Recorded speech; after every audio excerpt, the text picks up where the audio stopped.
we'll help them out a little bit later by making the recording available. So, hey, we are ready to go, go, go. So, Lori, hang tight. I'll do a little bit of introduction and housekeeping, and we'll get on with the topic of the power of gratitude. Welcome to the Bare Bones Biz monthly webinar series. It's free, and designed to help you make more money, have more fun, expand the freedom that a rockin' profitable business of your own can offer. So every month I invite a smart friend of mine to come and chat it up. And Lori Saitz and I met, did we meet at a Make Mine a Million event once upon a time, Lori? We met at the Office Depot's Women's Success Strategies Conference. Get out. That was like 45 years ago. I know, when we were babies. It was before we were born. Yeah. Right. So that is so funny. We've been friends that long, and we really magnetize to each other. And I love your message. You've got a terrific story, and it's all about the power of gratitude. Now, for its own sake, giving gratitude for things is a magical thing to do. What's really fun is that it also has a powerful effect on your bottom line, too. So we're going to address the right brain, left brain, the hard evidence and soft values benefits of being a thankful person and being particularly grateful to your customers. So how about if we get going and you tell us about your story? Start with the what got you to be in this place right now. There are some salient points over the last few years that have brought you to this phone call as the expert on gratitude. So share those with us if you would, please. Okay. Well, I started out with a background in marketing and corporate communications. So I've worked in corporate. I get how corporate works. And along the way, I had a family recipe for these cookies that are now known as gratitude cookies, but they're kind of a butter sugar cookie. And I would make them for friends and family at the holidays, and they said, oh my gosh, these are so good, you should sell them. And I was never looking for a second full-time job, so I always just put it aside. And then when I wasn't working, I came back to it and I said, okay, what am I going to do? I've got this recipe. What can I do with it? And how can I combine this with my marketing and use my knowledge and this awesome recipe to help businesses? And so I set out to find the right packaging and find the right kind of clients to do that with. So really, I started with a product, but it's not really about the product. It's about how I help really busy professionals to keep their clients for longer. And so the gratitude piece of it is something that maybe, well, what brought you into the gratitude? Because the cookies are delicious, and we're going to circle back to the cookies as the call progresses here.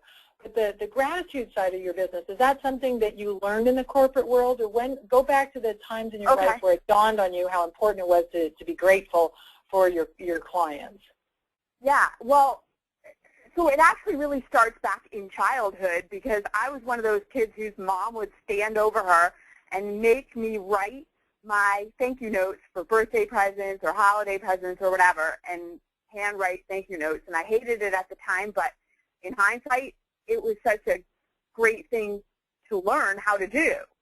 And then when I was in business and in the marketing department, I started seeing just all the different ways, when you start looking at the different ways to differentiate your business, and you look at what other successful businesses are doing, I kind of went and looked at that whole concept of saying thank you to your clients and how that affected your business and how few businesses were actually doing it. And I started thinking, hey, if anybody's looking for a way to differentiate their business, which is what marketing is all about, this is really powerful, because it's, first of all, the right thing to do, as Mom taught us, and secondly, if not that many people are doing it, you're going to stand out. like, if not that many people are standing on their heads in the middle of Times Square, somebody might notice if you do it. So do you think that, is this a problem? Do people not thank their customers? It seems to me we say thank you. We walk out of the shop, someone says thanks to us. I guess I'm not sure what being grateful for our customers would really look like. Mm-hmm. Yeah. Well, see, that's the thing. We think that they know we appreciate their business, but unless you specifically tell them, they don't necessarily know. And maybe on one day we might shower some love on somebody, but perhaps we don't do it in a consistent way. Exactly. There's the issue of consistency, and there's the issue of just getting busy and not doing it because it gets put on the back burner kind of thing. So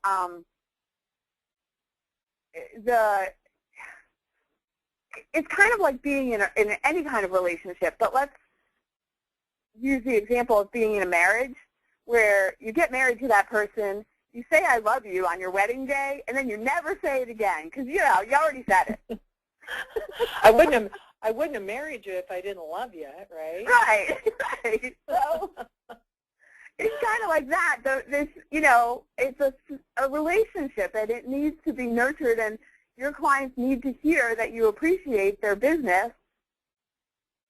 I don't want to say constantly, but more than once, ever, and so consistently is a better word. All right, so I know that I wanted to put up on our website the blog that Lori wrote for me. So on my barebonesbiz.com website, Ellen's blog appears, and every now and then I'll offer my space up to someone I think is just a rock star to write a guest blog. And Lori wrote a guest blog for us this week. So you can find this information on my blog, and I encourage you to do that. You can click through, and here is her blog, and you can continue reading it here. So I want to show you this. There's great stuff on the blog that I put up there and some of my smart friends put up there.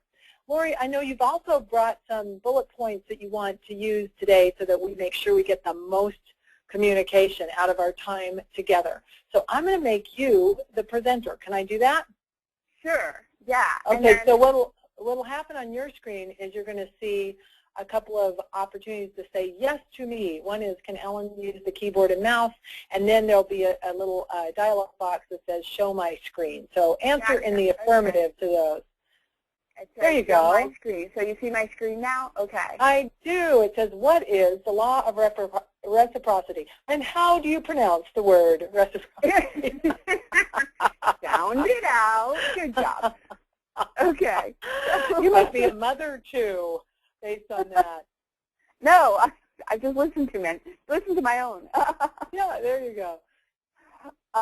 Yeah, so when you talk about gratitude in business, you can't really talk about it without mentioning the law of reciprocity, because it's one of the reasons why gratitude works for businesses. The law of reciprocity is essentially your natural inclination. So when somebody does something nice for you, you want to pay them back. It's a subconscious human thing. You want to do something nice for that person just because that's how the human psyche works. I've heard even something even a little more dramatic. Let me know what you think about this. A friend of mine says that when you give someone something for nothing, there's on some level that person feels like you're making them a criminal until they find some way to pay you back. So that it's almost a really uncomfortable feeling. Like we think sometimes, oh, I'll just do it for free. I'll just throw this in. I'll give this person some love. They really aren't going to feel better until those scales come back to balance a little bit. Is that what you're talking about? Yes, exactly. I don't know that they're going to feel like a criminal, but yes, they're going to feel I was being dramatic. I like it. That's I how like I it. roll. That's cool. Yeah, so they feel indebted. And so in a business, when you acknowledge a client's value, you're sending a thank you to them, you're using those good manners, and you're kind of making them feel indebted to you.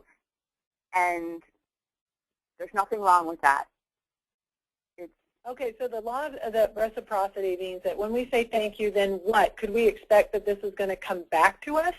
So is there some kind of return on, if we're kind to customers, it's a nice thing to do, but what could we expect in terms of future business or a return on investment? Yeah, so you could expect, depending on how exactly you use it, and I'll get to that in a second, you can expect that they will give you more business. Maybe they will send you a referral. And it might not happen immediately. Like, you might send a thank you note or a little gift tomorrow. That doesn't mean that you're going to see more business next week. But that person is going to be looking for opportunities to return the favor somehow. Maybe it's, like I said, maybe it's more business. Maybe it's a referral. Maybe they connect you with somebody who could be a great joint venture partner. But they're looking for opportunities to do something nice for you in return. Sweet.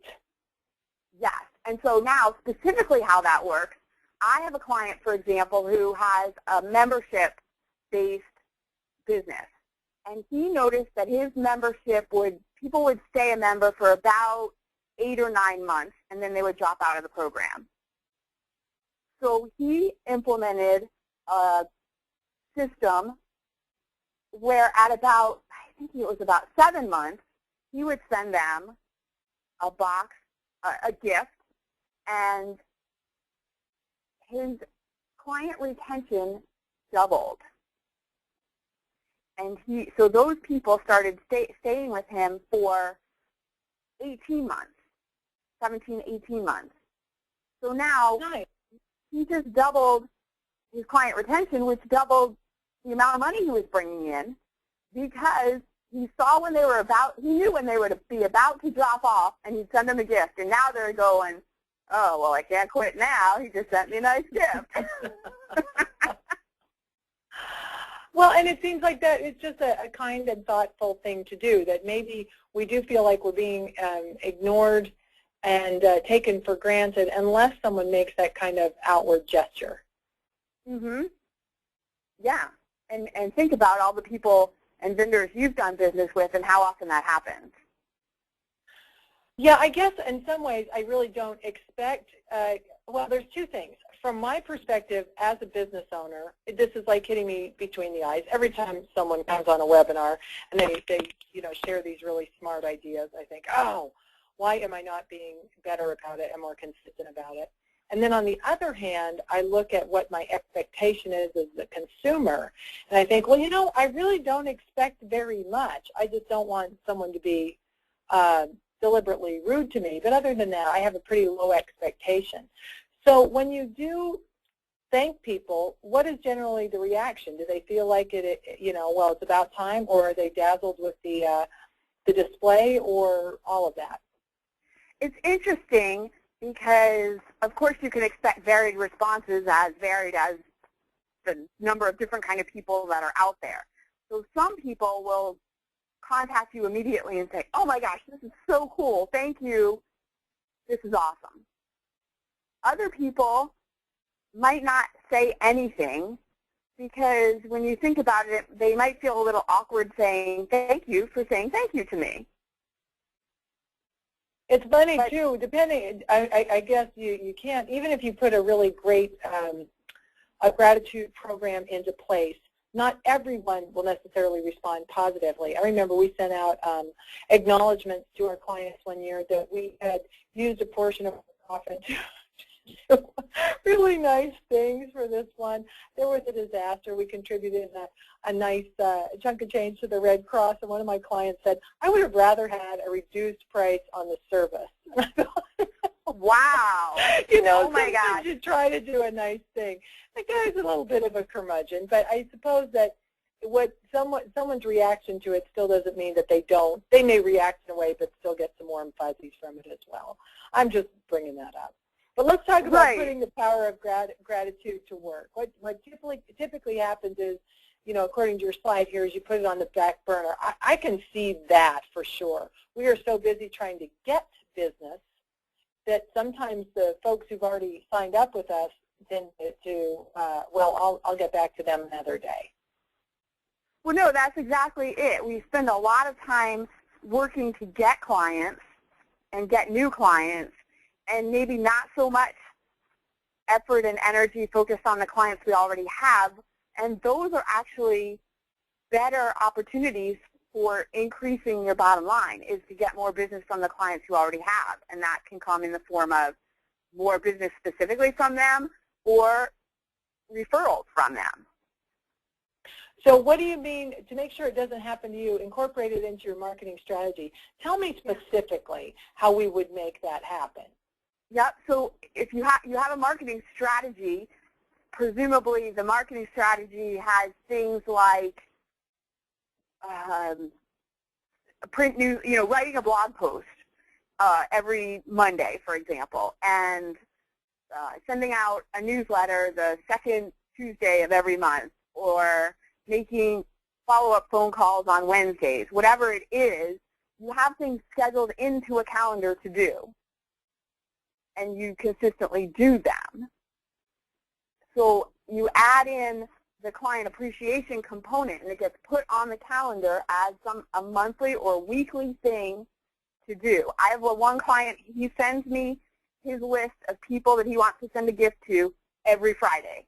Every Friday I can expect to get a list from him of names and addresses, and here's what I want to go to these people. Well, that sounds, not only does the strategy make sure it gets done, but I could just see that procedure makes it a lot easier to get it done. You're not thinking, oh, I should do it. You're just doing it on a weekly basis. Hey, let me bring up the elements of a marketing plan. My friend Al Levy has a nice way of structuring or defining what a marketing plan is, and he says that this is a marketing plan. It includes, aligned with your mission in your business and your values, you're going to develop a marketing plan that has these essential ingredients. One is we commit so many budgeted dollars or a percentage of sales. So a minimum number of dollars we're going to spend every month, or a minimum percentage of the sales we bring in every month we're going to devote to marketing and, client retention or client gratitude. And then you allocate those dollars. So some of it's going to go to new business, some of it's going to go to retain the customers you have by way of a gratitude program. Some of it's going to go to SEO, some of it's going to go to direct marketing or trade shows, etc. So you're going to allocate those budgeted dollars. And then what you just mentioned is really the one that people drop the ball on, is that it's got to go onto your calendar so that you see every Friday that piece of the puzzle is going to come up and you just do it. Or the person you delegate your marketing to does it. Or if the yellow page ad is due, yellow pages are my least favorite thing. Let's say you're going to do a home show. The home show is coming up in October. You've got to back up the planning activities to maybe July to make sure that home show doesn't take you by surprise. So I love what you said about the calendar as an integral part of your marketing strategy. Yes. Yes. Sweet. Because you never want to get to the point where, let's say somebody sends you a referral today, and you don't have a strategy for saying thank you. So you think, oh, I gotta send something out to that person and say thank you. But then you get a phone call, and then there's a crisis, and then it's September, and you haven't done anything. And now it's kind of embarrassing. Again, hitting me between the eyes a little bit here. Okay. So now, I know you've got the cookies, the gratitude cookies, and I want you to describe that a little bit, or expand on that. We'll be looking at your website as turkey picture. I'll take you down, and we'll get to the pictures. We'll get to the cookie picture. But what is a good gift? Like, if we go, okay, am I jumping around here a little bit? Okay, yeah, I'll let you. No, that's okay. Okay. That's okay. We can let's talk about the cookies, and then let's talk about what constitutes a good gift. Yeah. Well, it's the same conversation. So, okay. I'm partial to food gifts, but I actually have other things to offer to my clients beyond just the gratitude cookies. So these are pictures of gratitude cookie packages that you can see on there. Bottom left, for example, there's a little pillow pack, and they can be customized with your logo and your message and your contact information on any of these packages. So that's, that's a nice gift. ZenRabbit also offers a bunch of stuff on the website. We have money trees, and I just got some gratitude journals, which I'm really excited about. Do you have a money tree? You have something that has like money on it? It doesn't have money on it. It's actually a real plant. And does it have like a money tree? Is it like, I want to say it's like a bonsai plant or something. Yeah, right. It's in that family. It's not, yeah, exactly. Okay, so it's in a small like pot, but then it grows up and you don't want your money tree to die? Yes, although I must admit I have killed one. I don't know how I did it, but I have a living one, and that one's doing great. Okay. Yeah, so those, and I have done really customized programs for clients who, I'm thinking of one specific client who's a business coach, and she has a fantastic group of clients that she is so grateful for that she actually sends them something every month. So every month, the one month they got a box of gratitude cookies. The next month I went and found, what did we do? We did picture frames one month. We did goat milk soap. We did, Nice. so there's always different things. That's why I refer to ZenRabbit really as a concierge service. So we start with what's on the website, and we build from there based on what people need and what best serves them. All right. So is it now? I do believe in referral reward programs. Maybe we could talk about this a little bit too. Mm-hmm. And it's a nice thing if you've got a client who refers another client. It's a nice idea to send them a gift. And a lot of times people send cash. Is cash the best? Does cash have downsides? Like, how do you pick the right gift for the client? Yes, let's go back to the cash is not king slide here. Because Dan Ariely wrote a book called Predictably Irrational. Fantastic book if you haven't read it. I'm writing it down. It talks about,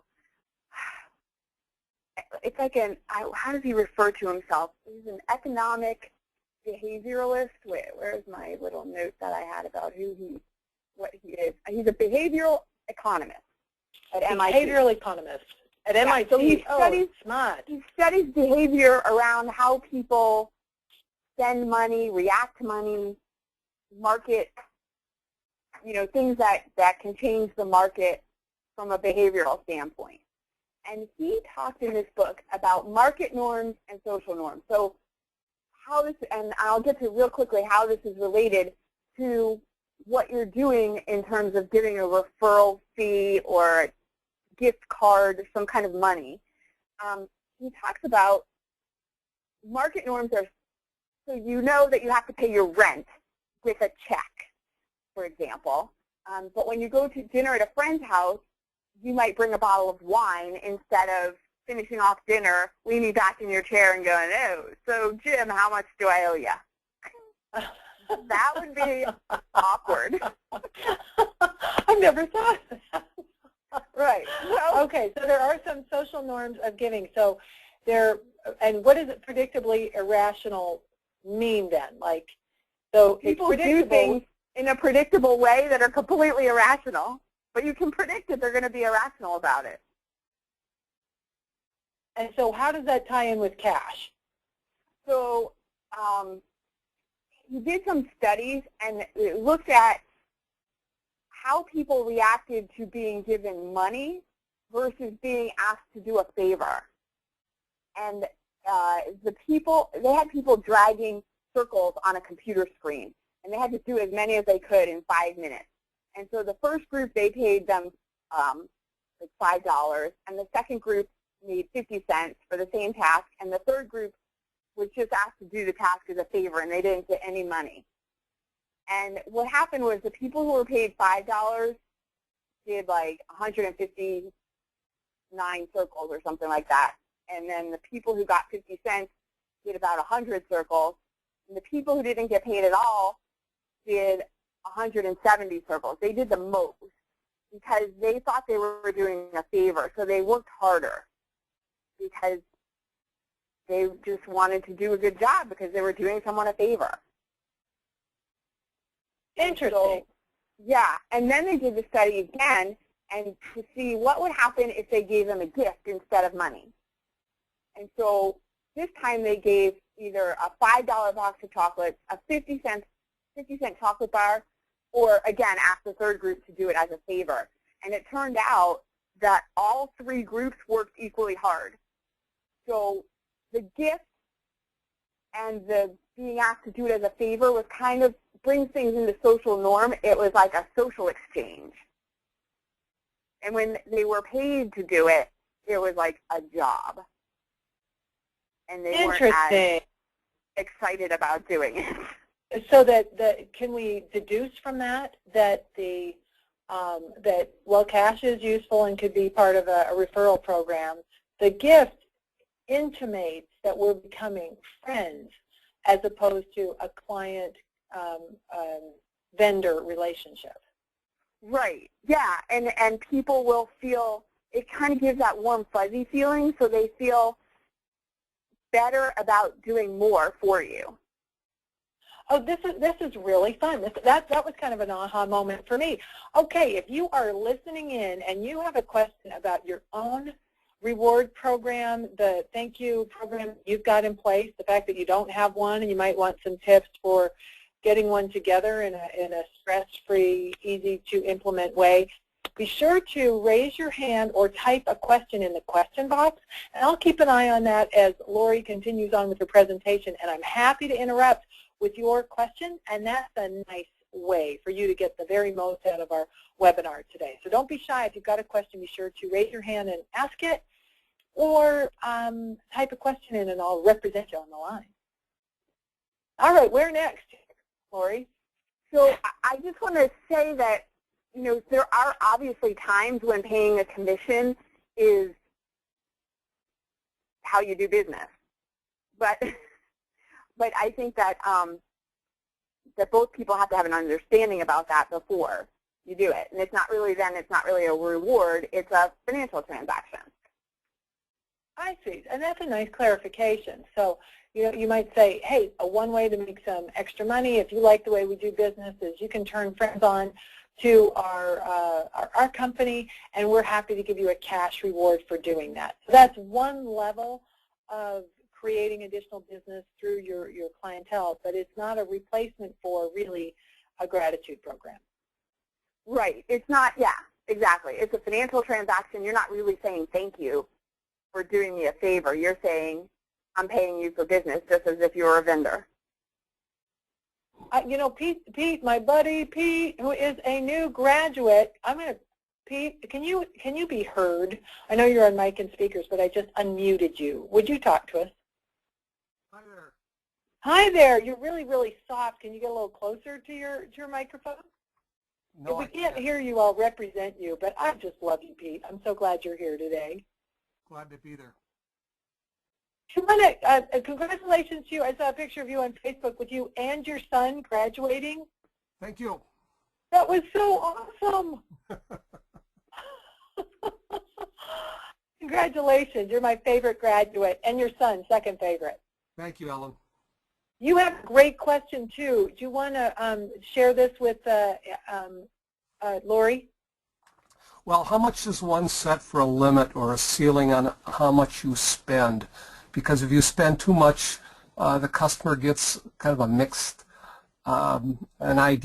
ideas about what your intent is, or you know, what you're making or what you're after. Yeah, that's really like, you wouldn't give them a trip to Hawaii for buying a soda at your Quickie Mart. So yeah, I think there is a point where, like, how do you have that much money left over to give back? Did you rip me off in the first place, perhaps? So that's an excellent question. Right. So the best way to answer that is, first you have to look at what is the value of a client to your business. And that answer is going to be different for everybody. And then what makes sense from your standpoint, of course, you're not going to send them Tiffany, a set of Tiffany glasses for a $100 transaction kind of thing. And so you have to you budget what is comfortable for you and also what you think is appropriate, because really what it comes down to is you could send a handwritten note and that would be as appreciated as a $25 gift or $100, $1,000 gift. It doesn't have to be really elaborate. It really is the thought that counts. And so, the handwritten. Oh, go ahead. I was going to say the handwritten note is appropriate sometimes, and then $25, $50 gift, something like that, if it's appropriate for the value of the client to your business or the value of the referral that they sent to you, then go ahead and do that. But nobody's expecting trips to Hawaii, Okay, Pete, no trip to Hawaii for you, baby. Not today. Not today. Did you have a follow-up question, or do you want to ask more specifically? No, I just make a comment maybe, and sometimes you can introduce, as a way of saying thank you to your clients, you can actually introduce them or give them gift certificates to other businesses that you serve, and that kind of shows your connection or your loyalty to them. I really, really love that.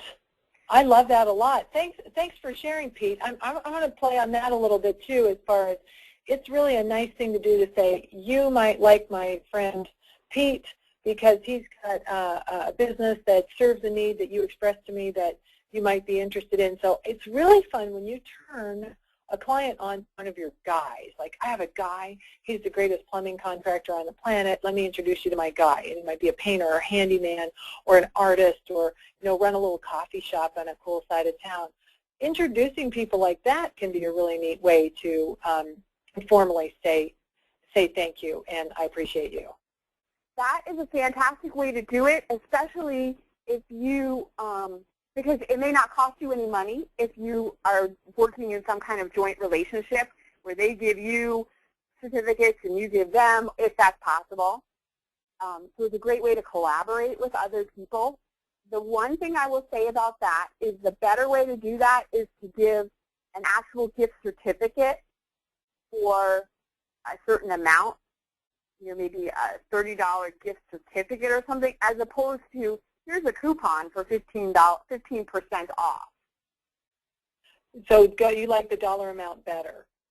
Yes. Hey, that was a great question, Pete. Thanks for participating. Woohoo! All right, let's talk a little bit about how to do this without. Let me share it this way. When I learned about getting out of debt, I think it was Bob Proctor who says, the more you focus on debt, the more debt you're going to have. So what you want to do is put it on autopilot. Get a debt reduction program together and rock and roll. Because the more you focus on the fact that, oh, I haven't said thank you, I need to put that program in place, I'm such a loser, that's actually the law of attraction. That's working to take you in a direction that you don't want. So talk to us about how to get a gratitude program in place in a really easy, simple way so that you can get it done. Yes. Well, and it goes back to that whole calendar and creating a system. So I can totally hear you when I was typing this slide. Systems rock. This is an element. Systems rock. Yeah. Rock on. Again, there's been so many studies, but organizations with systems for consistently showing appreciation are the ones that end up with the strongest, long-lasting relationships with their clients, and which are, I didn't say it here, but the most profitable. So it goes back to pulling out your calendar when you're creating your marketing plan, your marketing strategy, and putting it in there. And marking, deciding, okay, so here's one thing, that while you're doing that, you may also want to make a list of your clients, for example, everybody has A-list clients and B-list clients and perhaps C-list clients. And so you might want to break things up and spend more money on the A-list clients because they're more valuable to you, and a little bit less on the B-list, and maybe the C-list get the handwritten note. And look at, okay, so I'm going to spend, $50 this year on the A-list clients and $25 on the B-list client, and like I said, the C-list just gets cards. And then work that somehow into your budget and your regulations. I work with a lot of people in the financial services industry, and that industry is regulated by the SEC and FINRA, who say you cannot spend more than $100 a year per client. So some industries have regulations like that. Oh, yeah, I didn't think of that. Okay. Yeah. And just look at that overall and go, okay, so here's my budget for these people, and this is how often I want to do it. Maybe you want to do something once a year. Maybe you want to do something every other month or every month, depending, again, on the value of that client to you. But not all of your clients have to be treated equally. As you just said that, I like the idea of, putting it on the calendar and what the systems are, and I can see ways that you could do this. You could have an assistant do this. This is a great job for a college kid. I mean, there's some really easy ways that you could get this done. When you mentioned that thing about regulations, it dawned on me, for those of us who like to woo people in the media, you have to be careful that your thank you is not large enough to constitute a bribe or some kind of better representation. And journalists don't like that. I just thought of that. That's a good thing to point out. So when in doubt, that card or a modest gift is a safer way to go. Exactly. And a lot of people in government, I'm here outside of D.C., so there's a lot of federal government, but even local and state governments, those people cannot legally accept, or ethically, maybe I think it's legally, cannot accept. Yeah. Ethically, maybe there is some rule bending on that. But no, that's a good idea. When in doubt, be conservative there. Let's talk about this, Lori. If you make gratitude a part of your life as a business owner, can you also expect or ask those folks to give you testimonials? How do you combine that? Yeah, I don't see them as mutually exclusive. So if you're providing a great service to somebody and you're grateful to have their business, I mean, that's the greatest way actually to present it to them and say, hey, I am absolutely thrilled to have you as a client, and I'm very grateful for your business. Would you be willing to give me a testimonial as to how my services are helping you? And when you present it that way, how does somebody say no to that? Well, and it's a way to get that law of reciprocity. Hey, I said it. Reciprocity going for you, because they may not be planning at the moment to spend more money with you. And if they feel the scales have tipped out of balance a little bit, providing you with a testimonial can be a really rocking way for them to balance things out a little bit, to get the energy flowing back and forth. So that's a good idea. Yes, I would just be careful about asking. Like, I wouldn't send them a gift this week and call them next week and go, hey, I sent you a gift. Would you give me a referral? Too transparent? Yeah. Yeah, maybe just a little. All right, I can see that too. All right, again, Pete, thank you for your fantastic question. If anyone else has a question today, be sure to type it in or raise your hand, and we'll interrupt and address that question. Lori, let's talk a little bit more about the return on investment, perhaps, on this. Like, is this? It sounds like a great idea. Intuitively, it's a fantastic idea.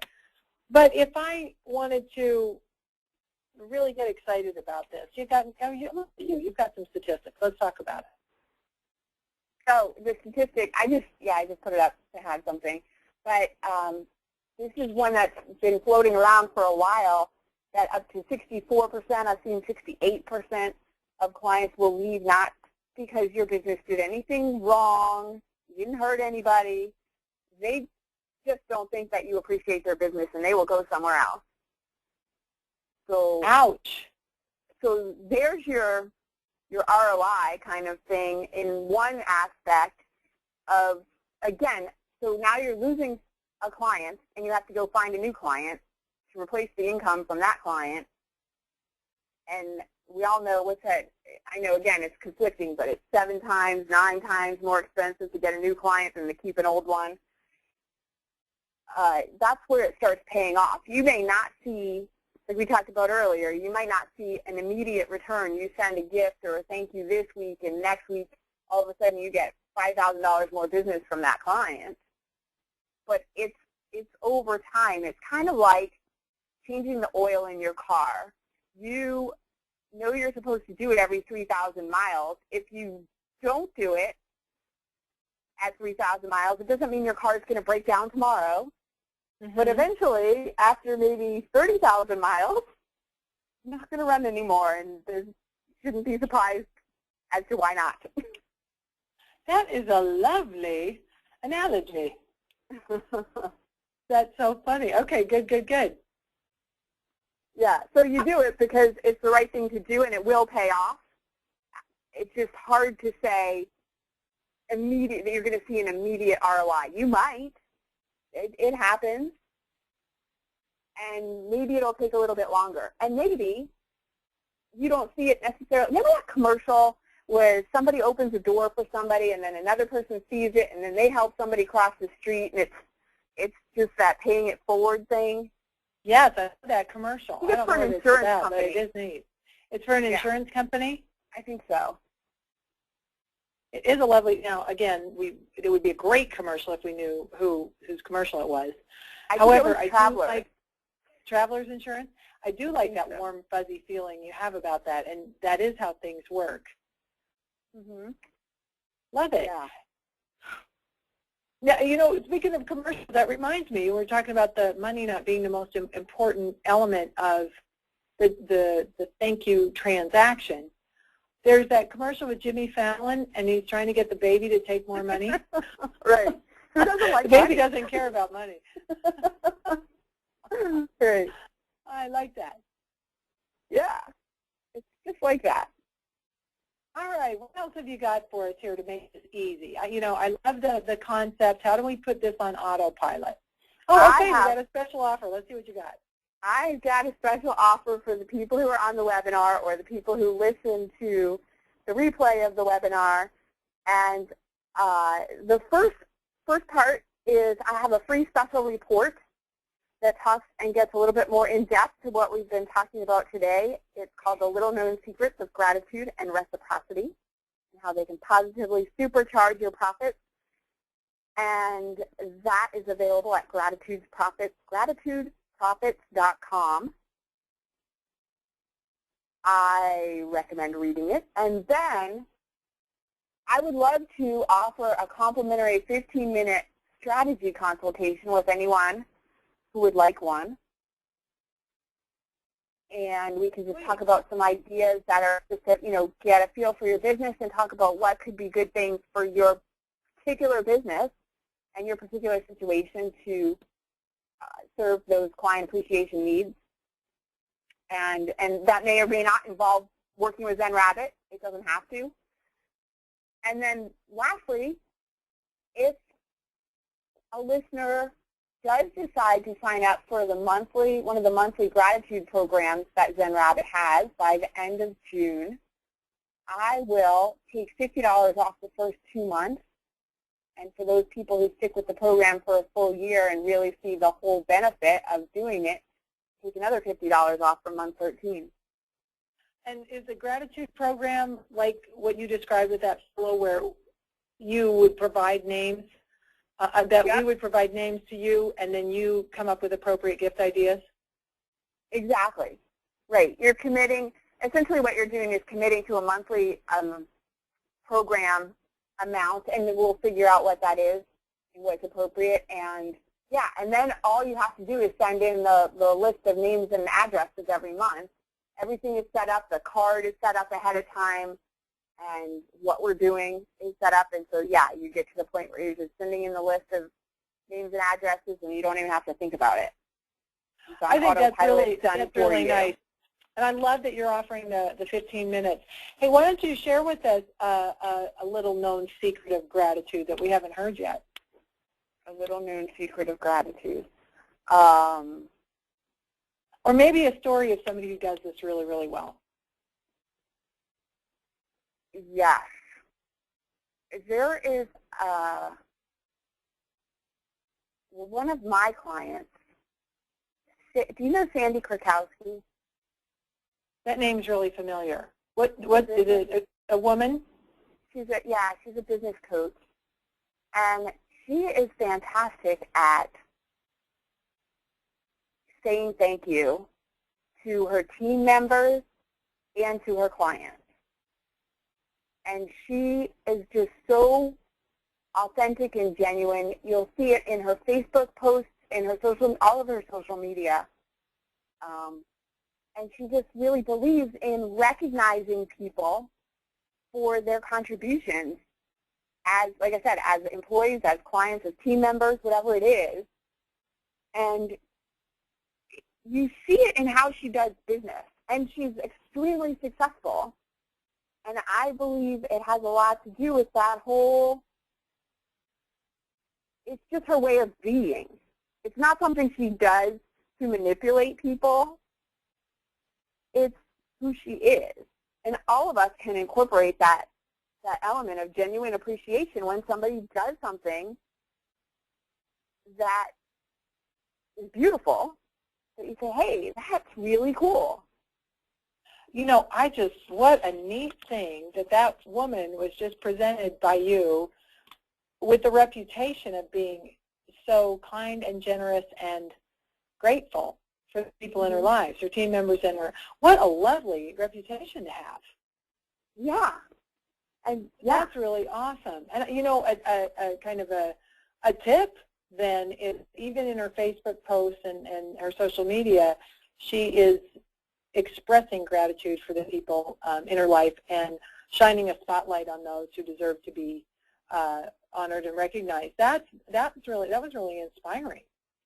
Yeah, yeah. And then one of the other last things that's kind of maybe business related, maybe some people will think it's not, but I think it all fits together. There's a synergy, is that whole idea of a gratitude journal.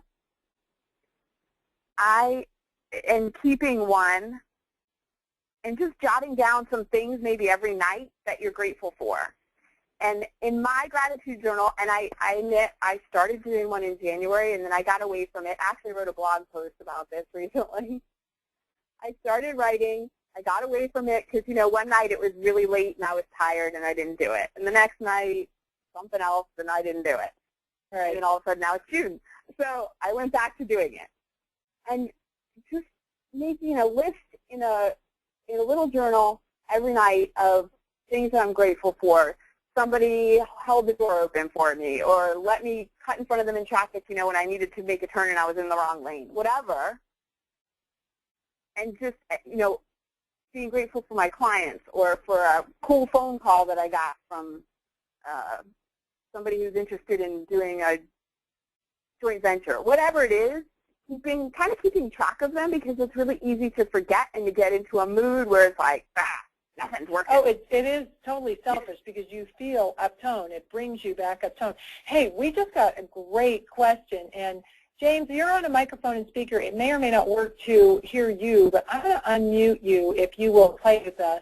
James, can we hear you? Say howdy. Okay, I'm going to represent you. He just typed a great question, and I'm going to read it. And then, James, I'm going to count on you to clarify whether or not I'm representing properly or we're capturing the essence of your question. But here's what it is. Sometimes people take advantage of your gratitude. How do you change your gratitude system gracefully because you did not think this mess up would happen? I'd love to hear from you a little bit more specific, and I'm not going to say your name. We'll keep it AA rules here. But I think that there's an interesting story behind that would be illuminating. But basically, why don't you start to address this question, Lori? sometimes people take advantage of gratitude. How do you change a gratitude system gracefully because you didn't think this mess up would happen or that it might have a bad effect? Have you, Yeah, does that I would be interested in understanding how someone is taking advantage of the gratitude because... Okay, James, type in a little bit more. We need more, baby. Let's hear a couple details. Is it that you're being nice and they just keep taking more and more and more? That sounds like sometimes family members do, you know, or sometimes friends. I know in the service business, sometimes there's a moment or two where a friendship, or even churches and some community institutions, that the scales can tip out of the balance sometimes because someone feels like they've given a little bit too much. Is that resonating, James? I don't know. I'm not getting anything back yet. He might be busy typing. Okay. All right. Because if that's the case, then it's really more about setting some boundaries and less about giving the gratitude. Because there's always, again, going back to being grateful for something, I don't know how you can be too grateful. You know, this conversation is making me want to share this thought. It's good business to be thankful for people, and you had a nice statistic as far as people leaving you and the benefit it can have on your business. The selfish benefit of giving gratitude is worth it alone, because it does bring you up tone. When you keep a gratitude journal, when you start honoring and recognizing the things that are working in your life, by law of attraction, you start getting more and more and more of them. Hey, have you read the book, The Magic by Rhonda Burns? I think you'll love this. Well, this might even be a gratitude gift as part of your concierge service. It's a 28-day program where she shares techniques for being thankful every day. And every day you have to write 10 things that you're grateful for and really feel that gratitude. In addition, she gives you some really nice ideas. Like one is to use your hands and sprinkle gratitude over things. Like you were just, you know, sprinkling fairy dust. It's really gratitude. How fun. James wrote back, I guess it was giving gratitude before a sale. So maybe giving too much, that maybe we're mixing the concept a little bit with backing off on how much we need to charge as we make a sale, in a way to say, I really appreciate your business. But maybe that's putting the cart before the horse. So that was James' clarification on that. Okay. James, I wish we could get you on the phone to gain a little more clarity. I'm going to try again. You are unmuted. See if you can talk to me.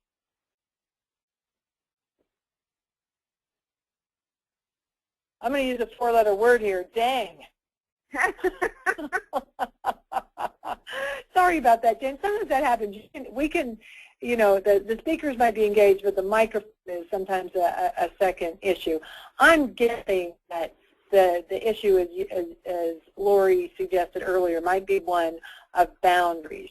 We do want to make sure that we have a sound business transaction in place, as well as giving gratitude for the opportunity to make a sale. You know, giving gratitude for being abused may be tipping the scales in the wrong direction.